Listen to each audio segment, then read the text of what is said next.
What makes the achievement of emotional sobriety so difficult is the habits we have, the patterns we have in our behavior, the habitual ways that we've come to think about things. We have to really become aware of those things in order to challenge them, because the consciousness that has created a lot of the problems in our life cannot solve it, cannot change things. So what happens is the first step is waking up.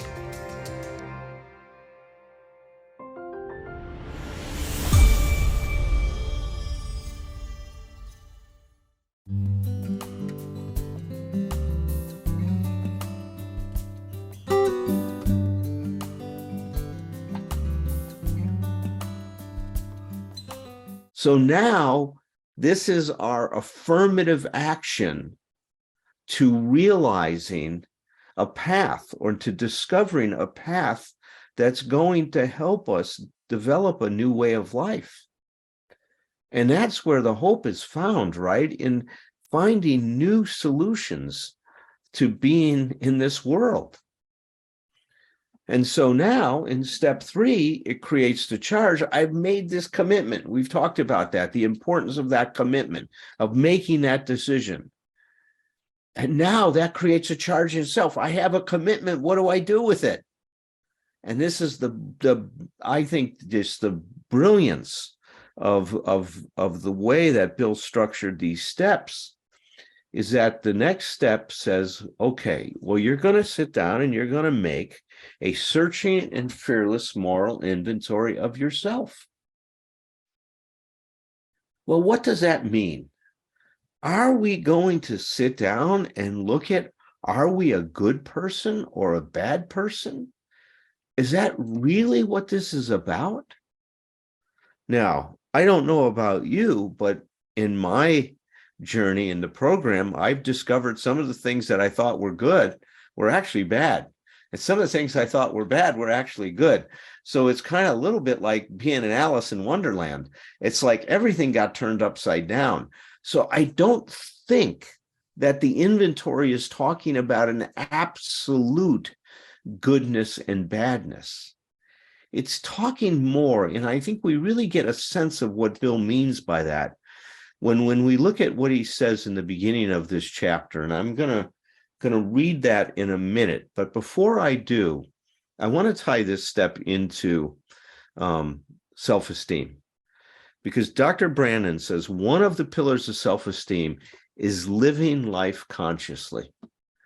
Is that those people that have high self-esteem, they practice a consciousness in their daily lives. They're paying attention to their experience and what it means to them. They're approaching their life with a curiosity, as well as a psychological mindedness. Hey, what's this about? How come I'm reacting? What is it? How come this has such a strong meaning for me? How come I'm so disturbed by what's going on? Or how come I don't know this person and I don't like him so much? Then I can't understand that. See, so living consciously means we start to look at ourselves with a curiosity, not with a judgment. It's more we start to look at our lives with an observational mind. What is happening here? In some way, we could think of ourselves as becoming phenomenologists. We look at the phenomena of our behavior. So I was going to read you what I wrote just before we came on today, that the practice of living consciously, and part of this comes from Brandon, and I edited it a little bit to serve our purpose. The practice of living consciously entails an openness to evidence that might suggest, we've talked about this before, as having a reasonable doubt, right, about things. Evidence that might suggest I am living with a toxic set of rules and expectations. I just might have a toxic set of rules and expectations. And living consciously means a willingness to discover new possibilities and attitudes that are more nourishing and nurturing, that enhance rather than diminish our encounter with reality and life. So I'll say that again, that the practice of living consciously entails an openness to evidence that might suggest I am living with a toxic set of rules and expectations, and a willingness to discover new possibilities and attitudes that are more nourishing and nurturing, and that enhance rather than diminish my encounter with reality. I believe step 4 is really, really stoking the flames of this living life consciously, because we're asked to really sit down and bring this consciousness to our life. Well, let me read you the beginning of this chapter, because I think Bill really sets the stage wonderfully with this. So he goes, creation gave us instincts for a purpose. Without them, we wouldn't be complete as human beings. If men and women didn't exert themselves to be secure in their persons, made no effort to harvest food or construct shelter, there would be no survival. If they didn't reproduce, the earth wouldn't be populated. If there were no social instinct, if men cared nothing for the society of one another, there would be no society. So these desires for sex relation, for material and emotional security, and for companionship are perfectly necessary and right, and surely God-given. Yet these instincts so necessary for our existence often far exceed their proper functions. Powerfully, blindly, many times subtly, they drive us, they dominate us, and insist upon ruling their life. Our desires for sex, for material and emotional security, and for an important place in society often tyrannize us. So what Bill is saying here is that somehow through our development, we got out of balance. That certain desires became so important at the expense of other parts of ourselves.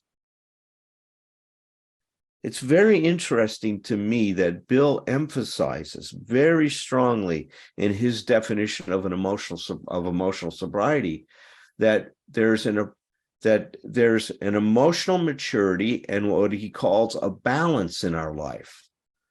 Well, what is this balance he's talking about? Well, the way that I understand our instincts, I think that we're born into life with really three powerful instincts. First of all, the instinct to grow to what we can be.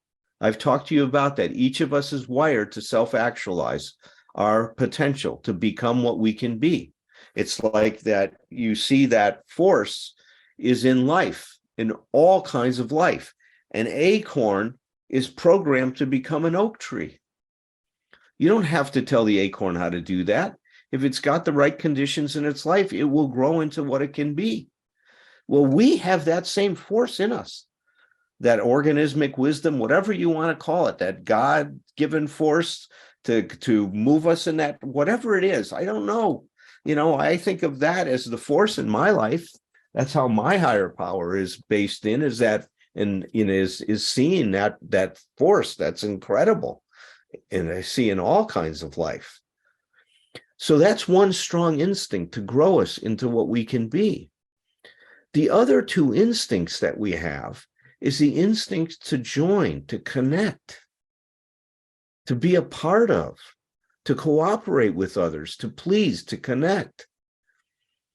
That's the we instinct. The third one is the I instinct, to be my own person, to be able to experience my uniqueness, for me to march to my own drum, for me to have autonomy. Now, if we're met in the right way, and if we grow up in a society and culture and family that encourages our development, these things will be integrated. We will be able to, as Eric Fromm says, join another person and keep our integrity. We won't lose ourselves in that connection. We will not dedicate ourselves to growing a concept of who we should be. We will be more concerned with growing ourselves as we are, and not according to conform to some kind of social or cultural expectation. But this rarely, if ever, happens in our culture.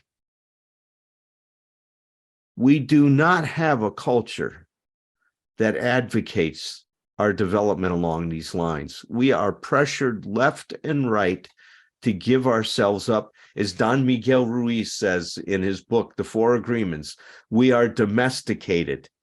And we're domesticated along the lines of personal importance, and we make it all about us. This is a culture of narcissism. And I don't mean that in the pathological sense of a narcissistic personality disorder, although this definitely can breed that. I'm just talking about it in an everyday narcissism that each and one of us have when we make things all about us. So we are inevitably, in my opinion, going to develop ourselves where we're out of balance. These instincts aren't integrated. You know, another way to think about it is what Fritz Perls said. It was a brilliant observation. He says, mental health is an appropriate balance. There's that word again, an appropriate balance and coordination of all of what we are. It's putting together the I desire with the we desire, with the desire to grow myself into what I can be. See, in integrating these things so they're all honored and they're all become an important part of my person. But nobody, as I've said before, does. So what happens is when we grow out of balance, we become diseased. Life cannot work because we need all of us, all hands on deck to make life work, to be able to align ourselves and cope with life as it is. You need to be able to access all these different parts of yourself. But we're not able to do that. Some parts of ourselves are okay, some parts aren't, depending on your family, depending on your gender, depending on all kinds of variables that psychologists and sociologists have spent a long time studying and understanding. And so we become very fragmented. I like the way that Dr. Nathaniel Branden calls it, the disowned self. The disowned self. There's many parts of ourselves that we have disowned. So when we're sitting down and making this inventory, it's not for you to see if you're a good person or a bad person.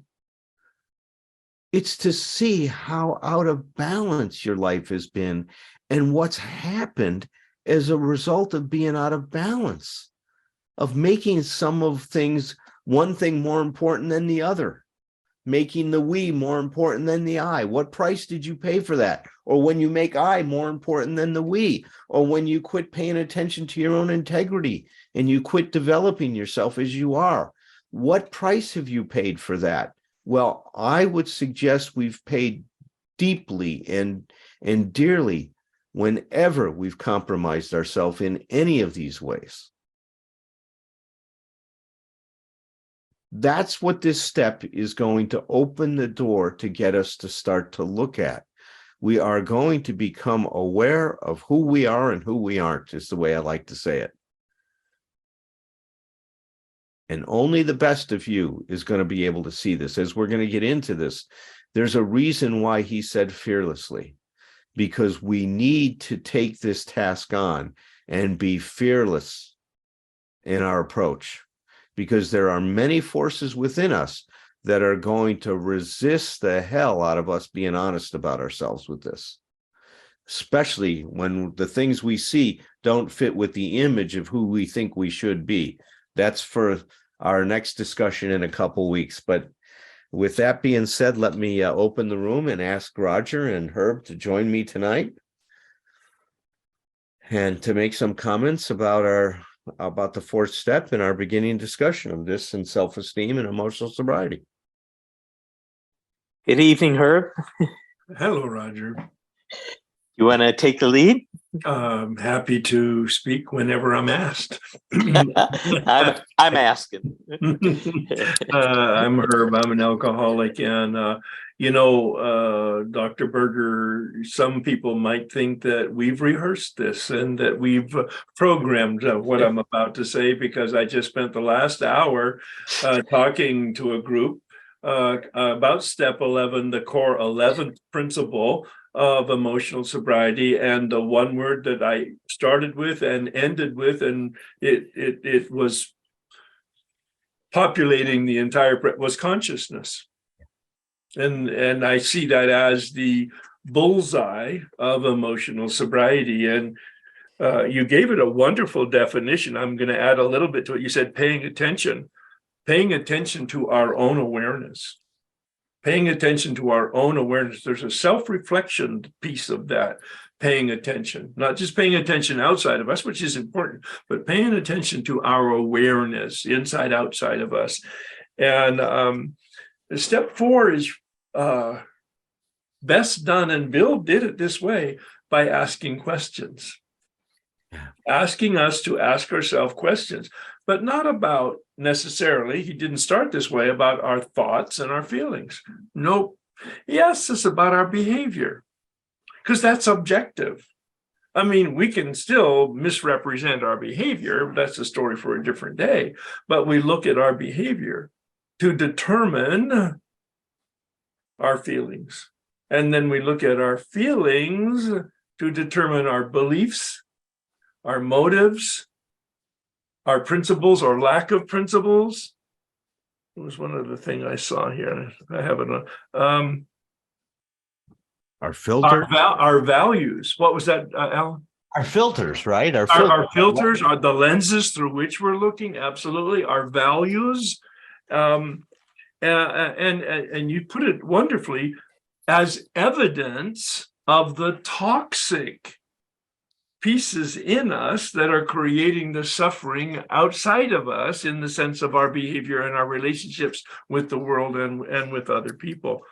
And one of the things that startled me the first time I did an effective fourth step, I was 4 years sober, was the insight that I am responsible. My father and my mother and my sister and my coaches and my bosses, oh yeah, there was probably stuff happening, but it was my reaction to it.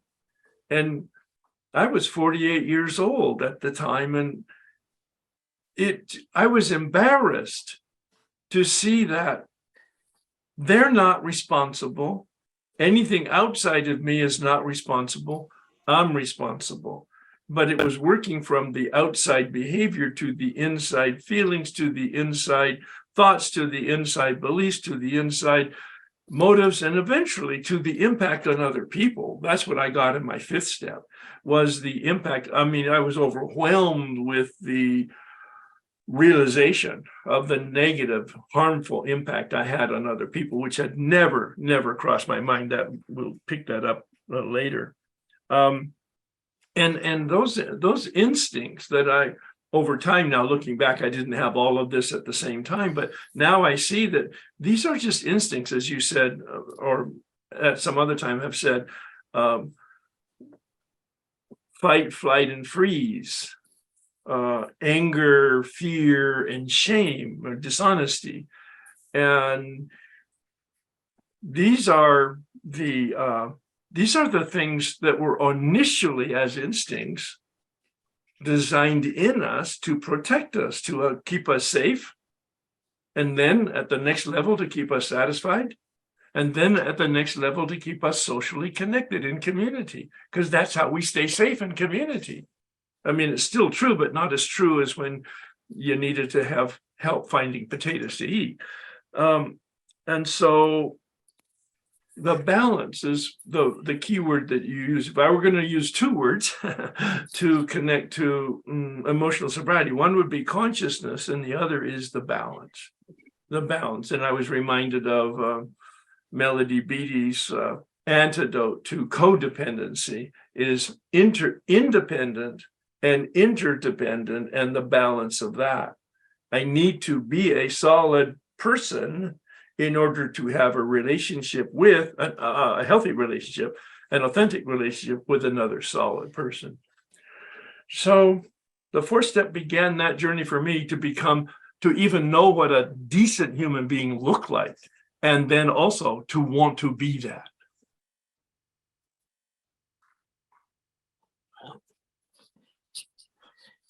All right, Roger, the baton's in your hand. I'm visualizing Olympic relay teams. That's right. The image that comes to my mind, of course, is those, from the team perspective, tragic moments where somebody drops the baton, right? It's like, hopefully a valuable learning experience, right? Hopefully they'll do better next time. But it's certainly tough to deal with in the moment, whether it's metaphorically, as we're talking about it, or literally. Gosh, there's so much. I've really been looking forward to getting to this step, just as I did in the original work on the 12 steps a year or so ago, probably at this point, Alan.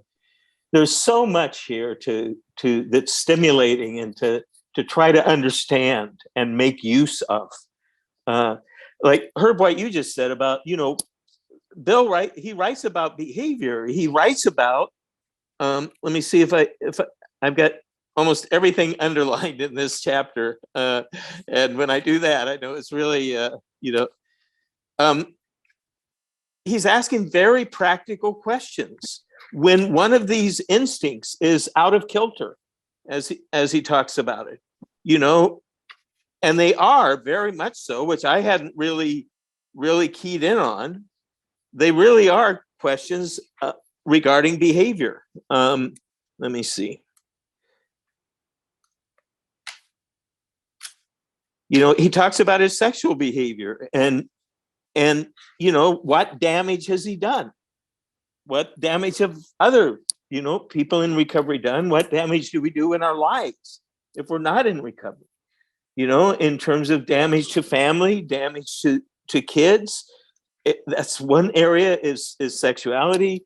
What kind of, financial trouble have I created with that inability, or haven't learned yet how to take more responsibility?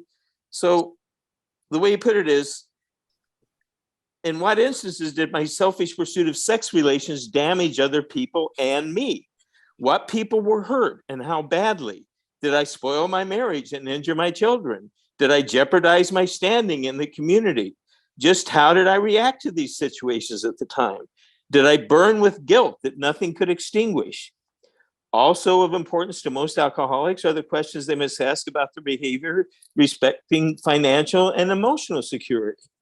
So, how have I been honest in my agreements, and so on and so on. But it really stood out to me when you said that, Herb. He's talking about the impact of our actions and what we can learn about our feelings, what we can learn about our principles from our behavior. Several things came up for me in reading this chapter. First of all, I want to tie it into self-esteem. The consciousness piece, to me, living more consciously, living with more awareness. I thought too that you described it very well, Alan. Am I paying attention? Am I psychologically minded in the way that I'm paying attention? Am I trying to understand rather than judge others and myself?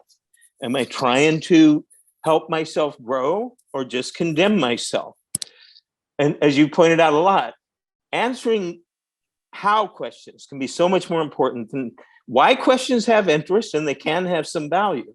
Why am I the way I am? Why do I do what I do? But how questions, how am I creating these experiences for myself, especially with regard to step 4, how am I creating the pain, the suffering that I'm contributing to in the world? That's part of what we mean when we talk about being psychologically minded.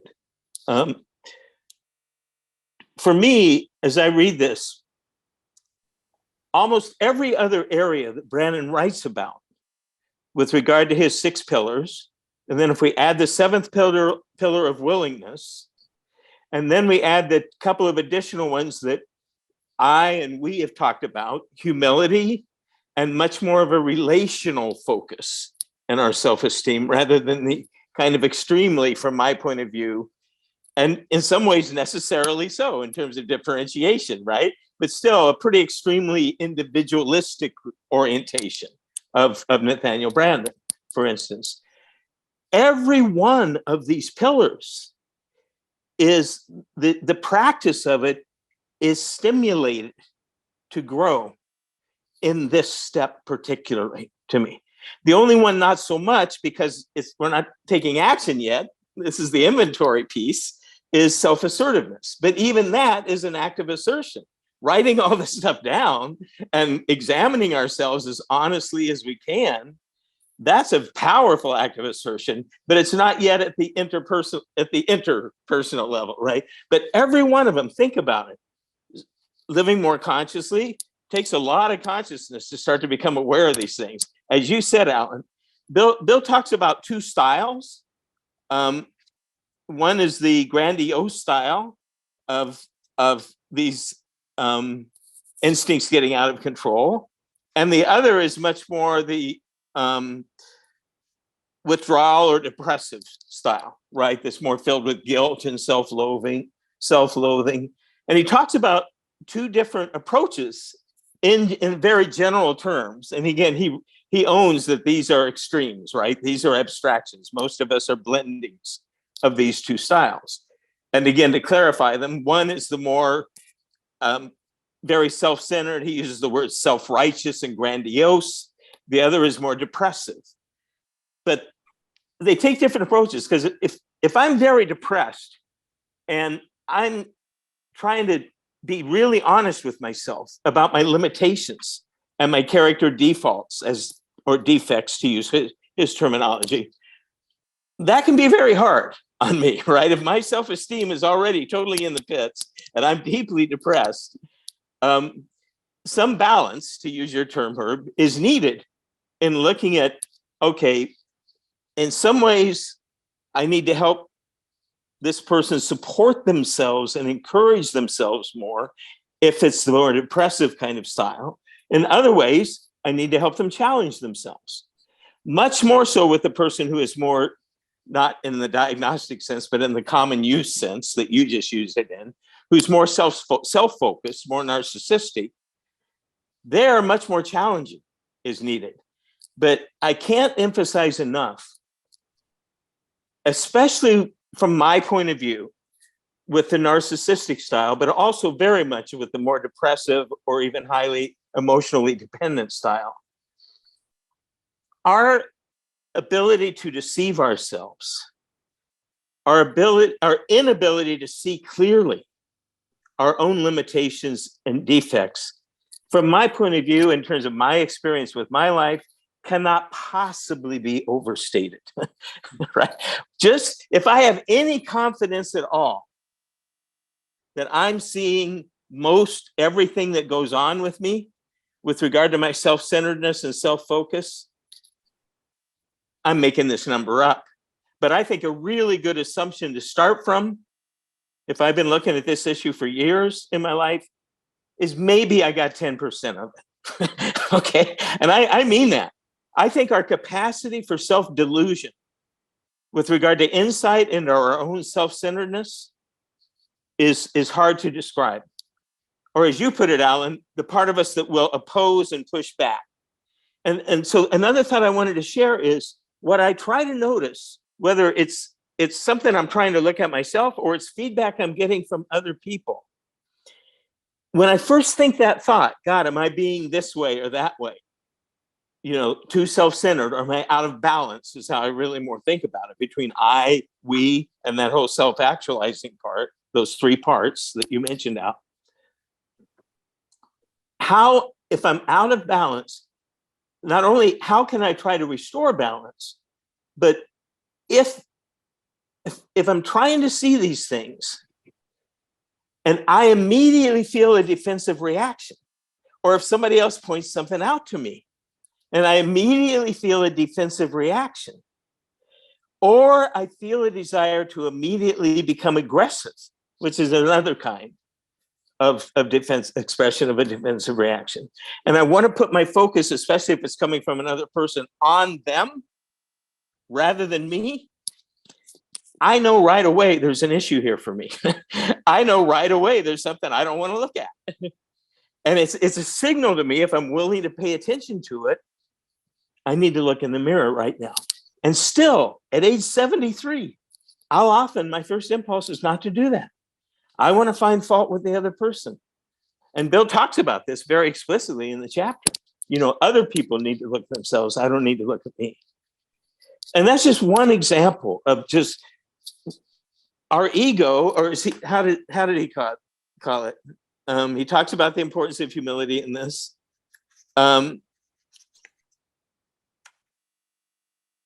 Or egomania, he says, is the term that he used.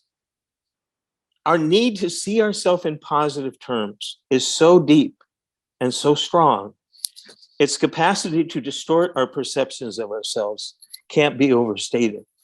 But for me, when we're looking at ourselves in this way, in terms of the fourth step, our self-esteem begins to grow the moment we begin to do it. And I want to say that again. Our self-esteem begins to grow. At certain levels, it might start to diminish, but that's not our self-esteem. That's our false self-esteem, or what Brandon calls our pseudo self-esteem. So it's very important to understand that. I might start feeling worse about myself for a while. Yeah. But that's the beginning of genuine self-esteem.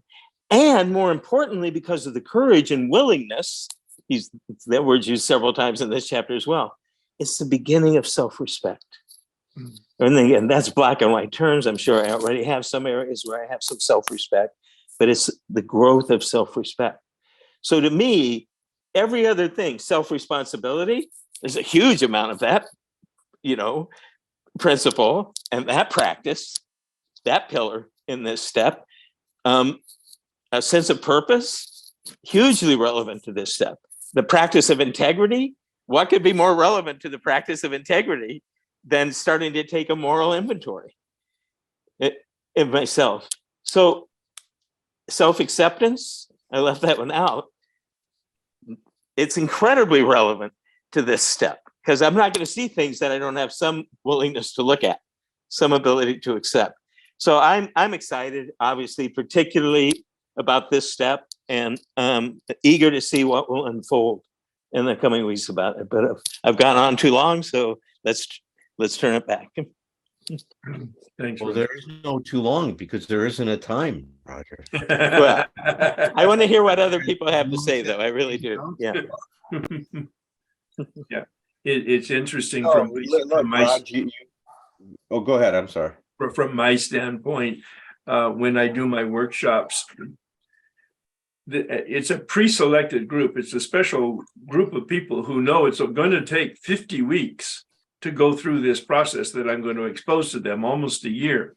Right. And they know they're going to do a lot. They already know all of this, and they come. So this is a pre-selected group. When they get to the fourth step, 50% of them go away. Yeah, it's hard. That's the reason. That's the resistance. Motivated people that are committed to the recovery still balk at this step. It's a challenge. I'll tell you. We are going to get into the forces that Roger was mentioning that create resistance within us to look at these things, because we need to shed light on them. We really do. We need to shed light on them because they are so powerful and they become so self-limiting in terms of experience. Hmm. And the real challenge for me is to see how those are operating at this moment in my behavior, see, that to me, that's the point I want to make, is if there's any place where humility is unspeakably important, it's right at this point. Right. And I'm so glad you shared that, Herb. I did not know that at all. Thank you for sharing that. I know Nathaniel used to do these big workshops with, 200 or 300 people at them at a certain point later in his career. Well, no, this was even back in the 80s. But he decided to do one on mortality because he feels, and he's right, that an awareness of our mortality is an incredibly important thing to have in our life. And the participant in the workshop plummeted. And he pointed that out at the workshop.